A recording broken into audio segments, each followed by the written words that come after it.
Alors, bonjour à tous et à toutes. Merci d'être présents aujourd'hui. Donc, je m'appelle Pierre-Emmanuel Bach et je suis diplômé de l'Université américaine de Paris en économie et en commerce.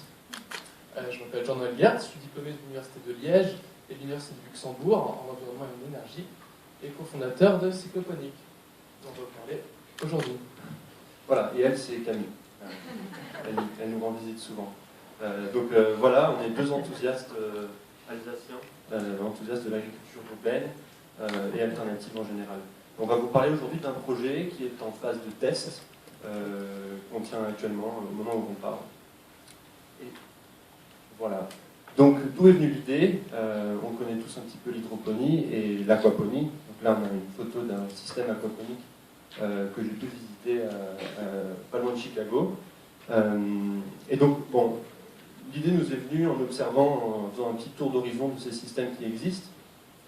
Et donc, l'aquaponie, c'est assez magique, hein, le mariage entre une production hydroponique, qui est toujours en manque de solutions nutritives pour fertiliser les plantes, et de la pisciculture, qui, elle, au contraire, cherche, en nettoyant ses bassins, à se débarrasser de cette eau riche en matière organique. Et donc voilà, l'aquaponie semble répondre à ces deux problématiques, le tout en circuit fermé, avec les avantages que l'on connaît, donc moins d'utilisation d'eau, une efficacité énergétique assez importante. Mais bon, c'est un aspect assez clinique, c'est très technique, nécessitant pas mal de technologies, et donc des investissements assez lourds. D'après nos quelques recherches, on a pu voir des systèmes aquaponiques qui coûtaient environ 100 € le mètre carré, allant jusqu'à 1000 € le mètre carré pour des systèmes ultra technologiques, sur toiture par exemple. Et donc voilà, et c'est en partant de ce constat-là qu'on a eu l'idée pour la cycloponie. Donc la cycloponie.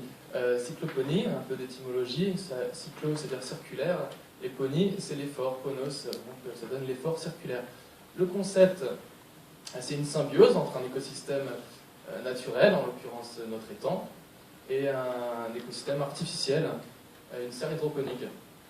On peut voir l'étang comme un énorme compost de 10 000 m3. C'est pas mal.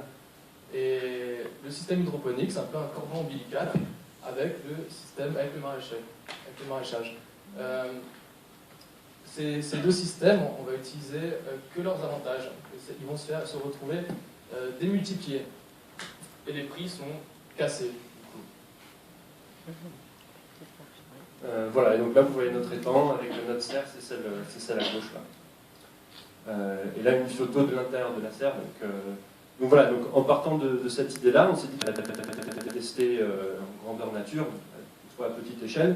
Et donc on a cassé nos tirelires, on a compté nos sous, et on est parti à la recherche d'un étang qu'on a fini par trouver à une petite demi-heure de Limoges, dans le parc naturel du Périgord, sur un site qui est magnifique. Et donc on loue cet étang d'1 hectare, on y a construit une serre, donc 40 mètres carrés. On a relié les deux avec une pompe qui donc aspire l'eau de l'étang, la déverse dans un réservoir d'1 mètre cube et qui après se déverse tranquillement par gravité. On est sur une petite pente, donc ça marche plutôt bien, à travers les tuyaux là que vous voyez, par siphonnage, tout bêtement. Donc ça traverse nos bacs de culture. Et voilà, donc on a planté des laitues, du mesclin, du basilic et de la ciboulette. Alors, quelques mots sur la symbiose. L'étang, je l'ai dit que c'était un peu comme un énorme compost, qui a une certaine cinétique d'eutrophisation. Alors l'eutrophisation, vous en avez peut-être entendu parler, c'est ce qui cause les algues vertes en Bretagne, ce qui tue la majorité des lacs du monde entier. C'est un étang qui va s'enrichir naturellement en nutriments. Donc on détourne cet enrichissement naturel. L'étang va aussi assurer et gérer beaucoup d'autres paramètres, comme la température qui va être stable jour ou nuit, le pH, l'acidité, l'oxygène qui est fourni naturellement, ça s'appelle la photosynthèse. Donc on n'a plus besoin de faire grand-chose au niveau technique. Et c'est relié avec notre système hydroponique. Pour l'anecdote, on a aussi essayé la culture directement sur l'étang, et ça fonctionne. Faire attention un peu aux racines. Et les salades, faire attention parce que les carpes adorent ça. Donc, une carpe c'est beaucoup plus gros qu'une limace, donc c'est la limite. Mais ça marche aussi.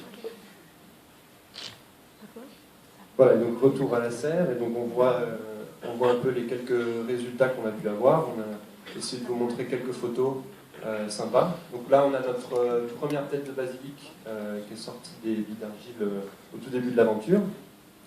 Là, on voit un peu mieux, de plus près, le système basique de raft, quoi. Donc on a pris des planches de polystyrène qu'on fait donc flotter dans des bacs qui se remplissent d'eau à 5 ou 7 cm d'épaisseur. Là, on a une de nos salades qui pousse tranquillement. On a aussi voulu vous montrer quand même les racines donc, qui se développent bien sous la planche de polystyrène, qui baignent dans l'eau et qui alimentent les plantes tranquillement.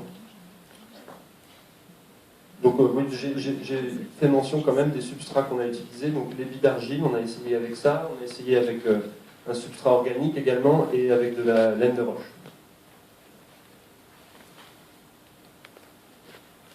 Alors, on va conclure sur une photo de notre étang par un beau coucher de soleil. Concernant le potentiel de ce genre de concept, en France, il y a 250 000 hectares de marais d'étang.